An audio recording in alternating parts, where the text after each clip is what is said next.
Hello, I'm Jeffrey Sachs, University Professor at Columbia University and Director of the United Nations Sustainable Development Solutions Network.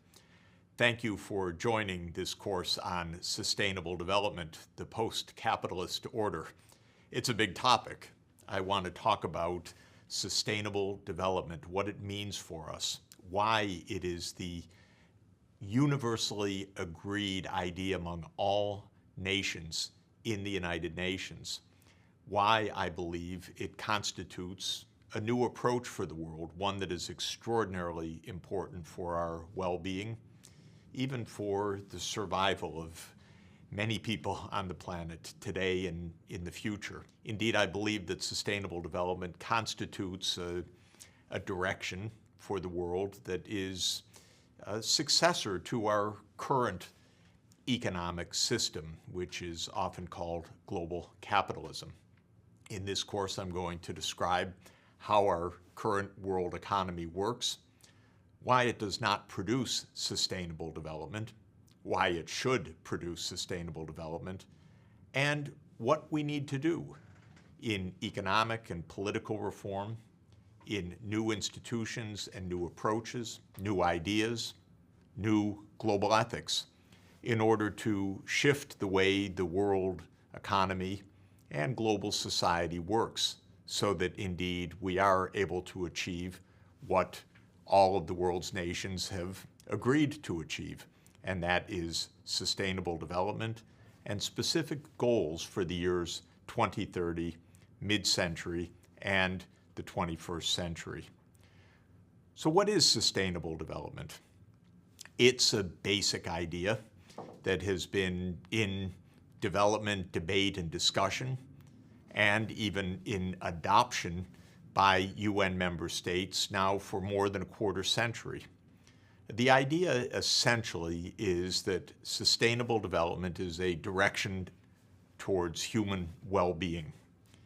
It holds that there are three basic objectives that all parts of the world should endeavor to achieve. One is economic prosperity, meaning that the material standard of life is decent, that extreme poverty has been ended, that basic needs are met in healthcare, access to education, access to infrastructure, decent work, and the like.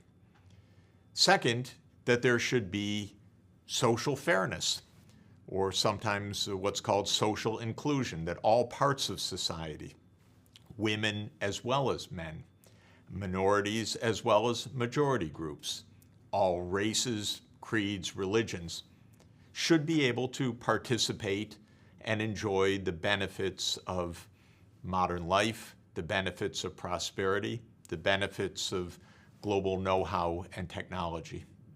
And the third objective is environmental sustainability. This comes from the growing realization that the way the world economy currently operates is a dire threat to the planet itself. Human activity is causing global warming. Human activity is causing a massive destruction of biodiversity, that is, other species and the ways that our ecosystems function. Human activity is causing massive pollution. The combination of climate change, loss of biodiversity, and pollution is putting us at peril, at our own hands. And so this third objective of environmental sustainability holds that our economy, from the local to the global level, should operate in a way that is safe for us and safe for future generations in protecting the planet itself.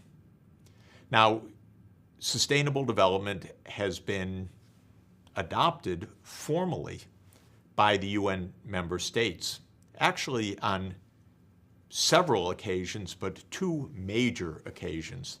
The first was at the Rio Earth Summit in 1992, when governments got together to adopt three major environmental agreements: the UN Framework Convention on Climate Change, the Convention on Biological Diversity, and the UN Convention to Combat Desertification, meaning the spread of deserts and degraded lands. And sustainable development was adopted as the organizing principle at that time. Alas, those treaties have not properly been implemented. We have ongoing climate change. We have ongoing loss of biodiversity. We have ongoing spread of degraded lands and desert.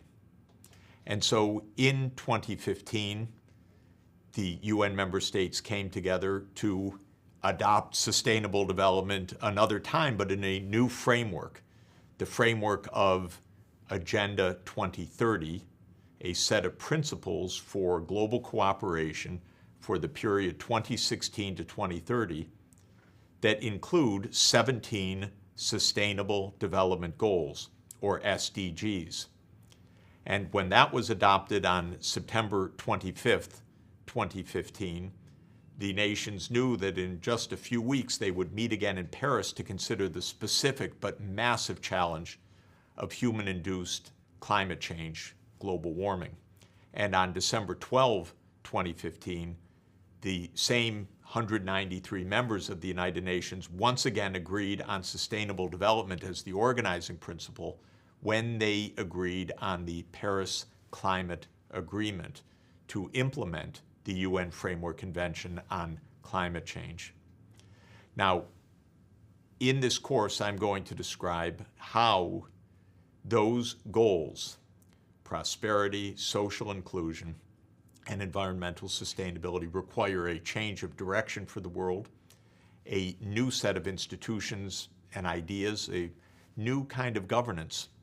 We need to move beyond global capitalism to a system that will produce sustainable development from the local to the global level.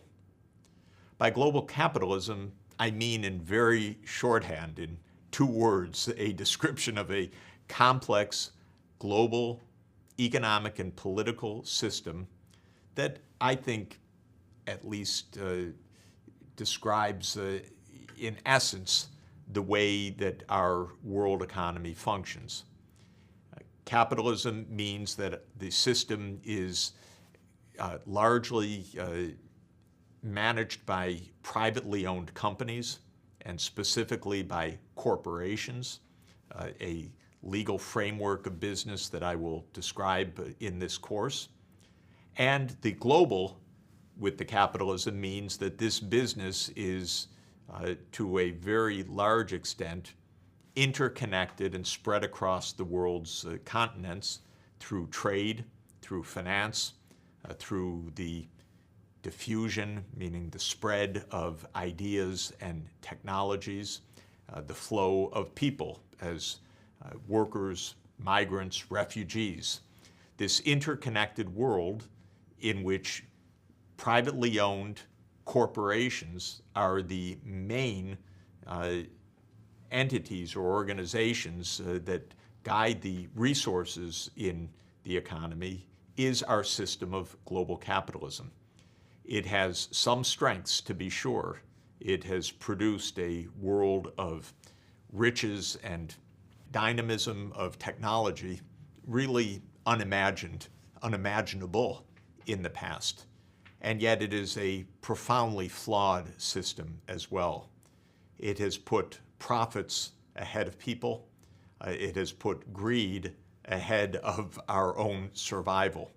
And so we need a change.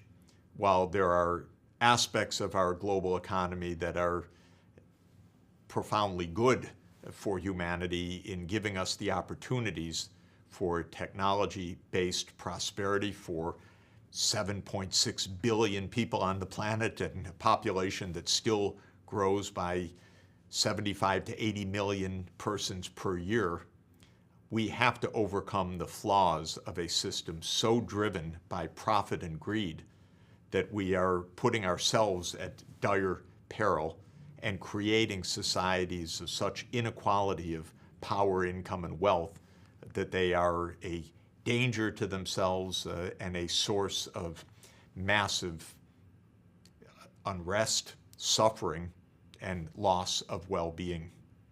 Well, there are many variants of global capitalism because different countries, different societies, different regions have different styles. One part of global capitalism that I think comes closest to the ideas of sustainable development are the social democracies of Scandinavia and more generally of Northern Europe.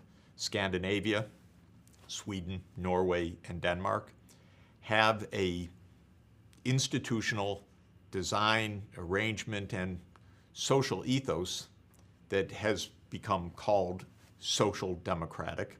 That's to be distinguished from the specific political parties of social democracy. It's an ethos, an idea that societies should be organized to be fair and inclusive and green, indeed, environmentally sustainable. And those countries we'll see, and the data confirm it, are closest to achieving sustainable development. They give us lots of clues as to how we should move institutionally in order to achieve this new framework, in order to achieve the goals that the world has set. This social democratic framework and social democratic ethos, which comes closest to achieving the Sustainable Development Goals, gives us lots of ideas about how this new post-capitalist order should be designed and how we should proceed to achieve the goals that we have set in Agenda 2030 and in the Paris Climate Agreement, the goals that can bring the world towards more well-being, more stability, and more safety. These will be the topics of this course as we now proceed to our next chapter on the topic of well-being.